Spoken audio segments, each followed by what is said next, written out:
Eto na, ang pinakakilalang kainan sa bayan dahil sa napakasarap na pagkain. Ang Krusty Krab.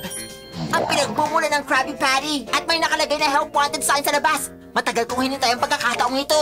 Papasukin ko na siya. Agad kong hahanapin ang manager. Tititigan ko siya sa mata at sasabihin sa kanya na, hindi ko yata kaya.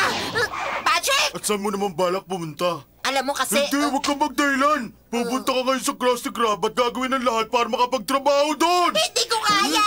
Hindi mo ba nakikita? Wala akong kakayahan. Sino bang una nagsabi ng ano pang order niyo? Ako. Sino gumawa ng spatula gamit ang toothpick at woodchuck? Ako rin. Sinong...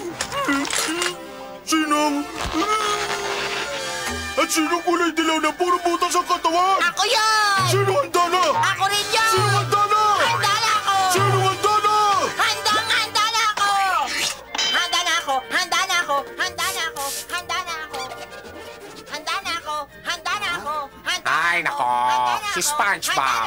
Ano naman kaya ang kailangan niya? Go, SpongeBob! Kaya mo yan, SpongeBob! Kaya mo yan! Go, SpongeBob! Naku mo! Mr. Krabs! May sasabihin ako sa inyo bago mahuli ang lahat. Alam nyo kasi... Kapitan! Alam nyo, matagal ko na talagang pangarap na makasama sa Krusty Crew. At ngayon, handa na ako!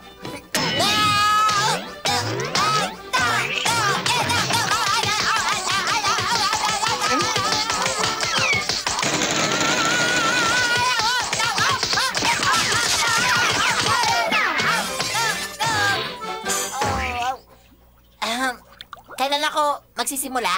Alam mo, bata, sa nakikita ko mukhang hindi ka pa talaga handa. Mr. Krabs, pakiusap. Patutunayan kong magaling akong fry cook. Maski tanong nyo kay Squidward, siya makakapagpatunay. Hindi. O sige, bata. Susubukan kita. Pag pumasa ka, kasama ka na sa Krusty Crew. Gusto kong ihanap mo ko ng hydrodynamic spatula na may port at starboard attachments.